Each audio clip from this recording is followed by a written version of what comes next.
စ်စရာကောင်းတဲ့မမစပင်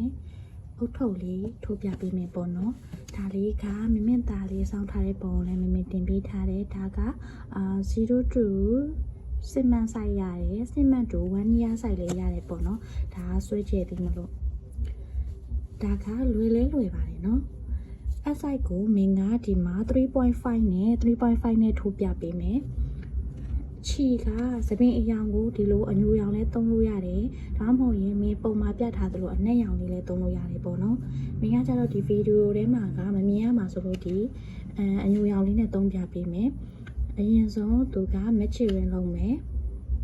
matching လုပ်ပါ matching နဲ့မှာ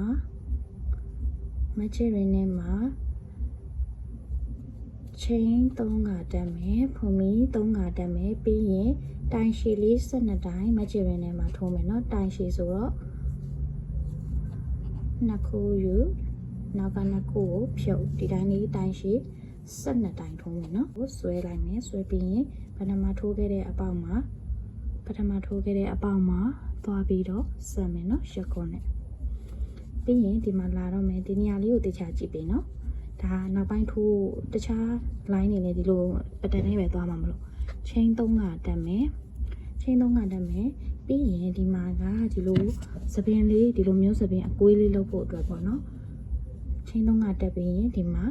မင်းတို့ဒီလိုခြေကိုင်းနေမလားဒီဥစ္စာကိုဒီတိုင်ရှည်ပဲထိုးသွားမှာပေါ့ဒါပေမဲ့တိုင်ရှည်မထိုးခင်မှာလက်ခလဲနဲ့ခြေလေးကိုဒီမှာယူလိုက်မယ်အနောက်ကိုဖွက်လိုက်ပြီးရင်တိုင်ရှည်ထိုးမယ်တိုင်ရှည်ဆက်နာခါထိုးမယ်sorry မနော်ဒီဥစ္စာအနောက်ကဟာမှလွတ်ပြလိုက်နေနော်လက်ခလဲသွင်းထားရပေါက်ကုန်းလုံးမပြလိုက်နဲ့တိုင်ရှည်ဆက်နာခါထိုးမယ်ထိုးနေရတော့တိုင်ရိုးမင်းတို့ထိုးသလိုပဲပေါ့နော်ဒီလိုမျိုးလက်ခလဲလေးနဲ့စပင်းဒီလိုမျိုးလေးရအောင်ယူတာပဲအဲ့ဒါလေးပဲပို့သွားတာစပင်းလေးလုံးမယ်ထိုးနေလိုက်မှအဲ့အနောက်ကစပင်းလေးကိုယူသွားပြီနော်စပင်းလုံးလို့လေတိုင်ရှည်ဆက်နာခါဆိုတော့တိုင်ပွားဆက်နာခါထိုးမယ်တိုင်ပွားတိုင်ရှည်ဆက်နာခါတိုင်ရှည်ထိုးနေရတော့ပုံမှန်လိုပဲနော်တိုင်ရှည်မထိုးခင်မှာအဲ့လိုလက်ခလဲလေးနဲ့စပင်းပုံစံယူလိုက်တာပေါ့ပြန်ကြည့်မယ်နော်ဒီမှာတိုင်ရှည်တစ်ခါတိုင်ပွားတစ်ခါပြီးပြီ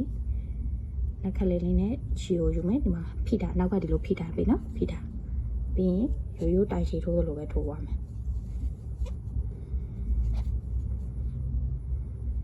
နော်ဒီလိုလေးတေချာကြည့်ပြီနော်မင်းတေချာထိုးပြပေးမယ်ဒီတန်းလုံးမရအောင်ထိုးပြပေးမယ်နော်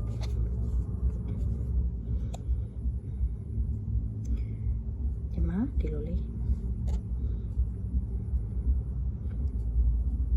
ထိုးမယ်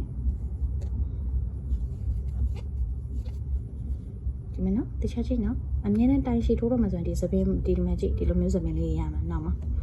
လက်ခက်လေးလေးနဲ့ဒီချီကိုဒီလိုနောက်ကိုယူသိမ့်ပြီးဖိထားလိုက်ဖိထားရင်သူကချီပြန်ထွက်တော့တိုင်မောဆက်နိုင်ခါထိုးမယ်မင်းပြီးရင်ပုံချက်ပြပေးမယ်နော်ဒါကတေချာထိုးနည်းလေးသိအောင်လို့ဒီမှာဗီဒီယိုဆွဲပြပေးထားတာမလို့တိုင်ရှည်မထိုးခင်စပင်လေးလုပ်ဖို့အတွက်လက်ခလဲနဲ့ဒီလိုချီကိုယူလိုက်မယ်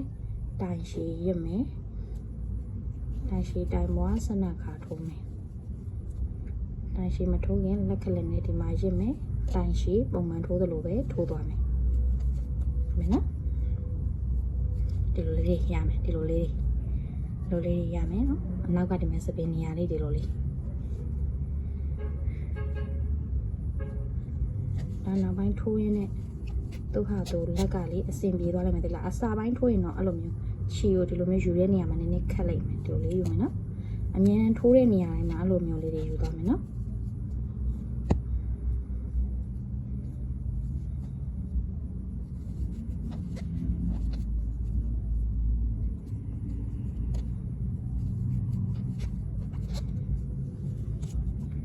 ဒီတိုင်းလေးပဲဒီမနော်အစင်ပြေလားမသိဘူးနားမလဲအချင်းပြန်လာမေးလို့ရရင်နော်မင်းရဲ့ချက်ပေါင်းတော့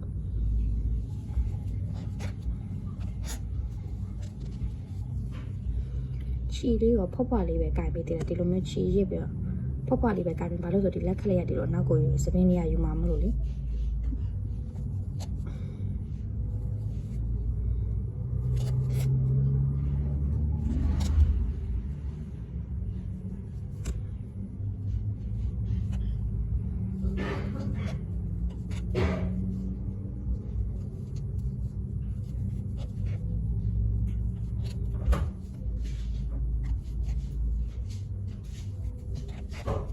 ဒီလိုလေးဆက်မှတ်ခါထိုးမယ်နော်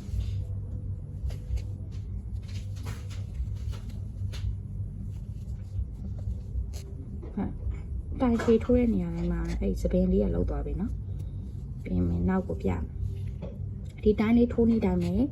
စပင်းဒီနေရာမှာရိုးရိုးအုပ်ထုပ်တိုင်တိုးတိုင်ဘွားအဲ့လိုထိုးသလိုပဲဒါပေမဲ့ဒီဟာကဒီမမစပင်းလေးပါပိုးသွားတယ်လို့လက်ခက်လက်နဲ့ဒီလိုမျိုးစပင်းလေးလောက်တာပိုးသွားတယ်အဲ့ဒါပဲကွာတာပေါ့နော်ချင်တာအကုန်တူတူပဲမင်းတို့ခါတိုင်းတိုင်တိုးတစ်ခါတိုင်ဘွားတစ်ခါတိုင်တိုးနှစ်ခါတိုင်ဘွားတစ်ခါအဲ့လိုမျိုးထိုးသလိုပတ်တန်းနဲ့တူတူပဲနော်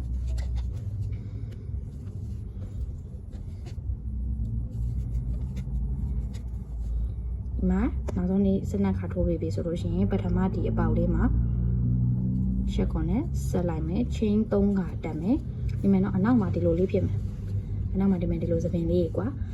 ပြီးတော့ဒီမှာချင်း3ခါတက်ပြီးတော့မင်းပတန်ရေးပြထားတယ်မင်းအခုပတန်ရေးထားတဲ့အတိုင်းလေးပဲထိုးသွားပေးမယ်နော်ဒီမှာနောက်ဆုံးနေရာလေးကိုရောက်ပြီနောက်ဆုံးနေရာလေးကိုရောက်ပြီဆိုတော့ကြတော့မင်းတို့တွေဒီခေါင်းပတ်နေရာလေးထိုးမယ်ဒီခေါင်းပတ်အရောင်လေးကကိုကြိုက်နေတက်ရအရောင်နဲ့ထိုးလို့ရပါတယ်နော်လိုက်မယ်ခေါင်းပတ်နေရာအတွက်ကိုကြိုက်နေတက်ရအရောင်သုံးလို့ရပါတယ်နော်ပြီးရင်တင်းနေလေးဆွဲပြီးတော့ဒီသပင်လောက်ထားတဲ့ဟာလေးကိုကျိုးဖြတ်လိုက်မယ်နော်ဒီမှာသပင်လေးကချစ်စရာလေးဒီလိုလေးတွေရပြီညံ့ညလေးနော်အဲ့ဒီတော့ခေါင်းပတ်လုံးတဲ့နေရာမှာကျတော့ချိန်တစ်ခါတက်မယ်ပြီးရင်တိုင်တိုလေးကြီးပဲပတ်ပတ်လေးထိုးသွားပေးမယ်နော်တိုင်တိုလေးကြီးပဲဒီလိုမျိုးပတ်ပတ်လေးထိုးမယ်3တန်းထိုးရမယ်နော်တိုင်တိုပတ်ပတ်လေး3တန်းထိုးမယ်တိုင်တိုပတ်ပတ်လေးဆိုတော့ဒီမှာဒီတစ်ခါတည်းဒီအနောက်ကကျိုးလေးကိုတင်သွားပြီနော်အမှချီစားပြန်မထွက်အောင်လို့ဒီမှာမင်းတို့တွေဒီမှာတိုင်တိုလေးတွေထိုးရမယ်ပတ်ပတ်လေးတစ်ခါတည်းချီစားကိုလည်းတင်ခဲ့မယ်ဘလိုမျိုးတိုင်တိုပတ်ပတ်လေးနဲ့3တန်းထိုးမယ်နော်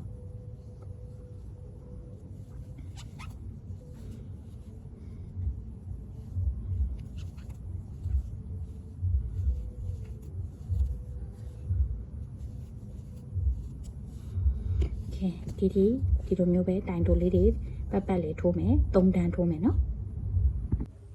ဒီမှာမင်းတို့တွေထိုးလာခဲ့တာကတိုင်တိုလေးတွေတပေါက်တစ်ချက်စီနဲ့3တန်းပြီးပြီပေါ့နော်ဒီမှာကပေပေသေးရဲ့ခေါင်းဆိုင်နဲ့တိုင်းပြီးတော့ဒီနေရာမှာအဆင်ပြေတယ်လို့လေးထိုးလို့ရပါတယ်ကိုရဲ့တသားလေးတွေမီမီလေးတွေက